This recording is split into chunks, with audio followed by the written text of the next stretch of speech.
You are welcome. In Akash Hardware, you will find every item to give your house an attractive look. Here you will get the best quality tiles, granite, marble, sanitary ware, hydraulic modular kitchen, bathroom ware and much more.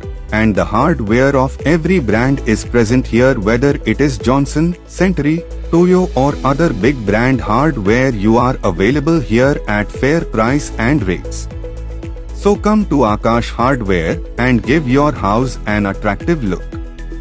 The Hainivatrep Youth Council HYC ने गुरुवार को शिलांग छावनी board की भूमि पर अवैध रूप से बसे लोगों के खिलाफ बेदखली अभियान चलाया और लुम सर्वे में उनके घरों को ध्वस्त कर दिया। बेदखली अभियान रक्षा संपदा कार्यालय गुवाहाटी की भूमि पर अवैध निपटान के खिलाफ कार्रवाई के लिए पूर्वी खासी हिल्स के जिला प्रशासन को दी गई 2 सप्ताह की समय सीमा के बाद आया। मालूम हो कि HYC ने इससे पहले शिलांग छावनी बोर्ड के अधिकार क्षेत्र में रहने वाले अवैध निवासियों को तत्काल बेदखल करने की मांग की थी। ऐसा तब हुआ जब संगठन ने आम जनता से कई शिकायतें प्राप्त करने के बाद फायर एंड इमरजेंसी स्टेशन इवडू 12 बाजार शिलांग के सामने स्थित बोर्ड के अधिकार क्षेत्र के भीतर लोगों के अवैध निपटान के अस्तित्व पर एक स्पॉट जांच की थी।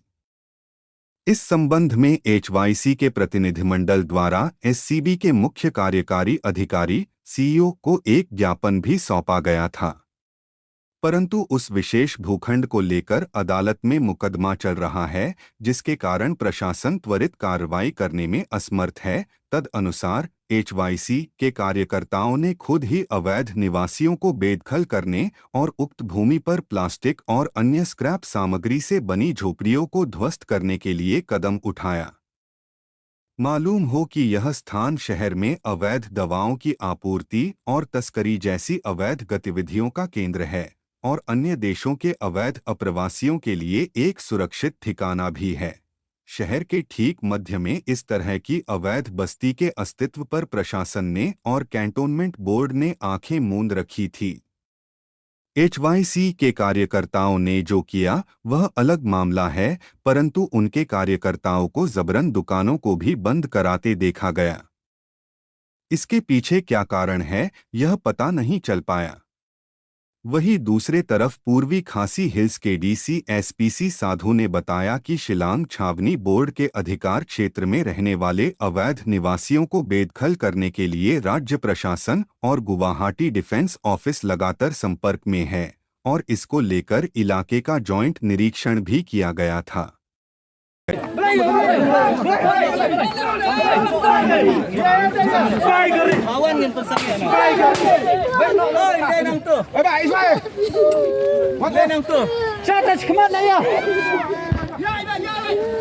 We had an inspection of the site, I think exactly 2 or 3 weeks before, and they had met the people over there and they inspected and they have prepared a report on this, and we are in touch with the Defence Estate Office of Guwahati, where they are taking legal opinion about the what course of action has to be taken. And further, on 28th of this month there is a court hearing on this particular issue. So they are praying for the vacating this stay order on this particular matter. So we are giving them the information that we have and the joint inspection report that we are having with us and about various issues pertaining to this particular land. So basing on this, they will pray to the court about the action to be taken, and basing on the court order, action will be initiated. But anybody, we request also, we appeal to all one not to take law into their own hands. It, rather than solving the problem, will complicate the problem. So we are trying to fast track to find a solution for this problem. If these kind of incidents will delay it and further complicate it. So this is our take on this. Spoke to SP and the case has been registered against the people who did this activity, and without exception, whoever takes the law into their own hands, as per the provisions of the law, action will be initiated. So the case has been registered and appropriate action will be initiated.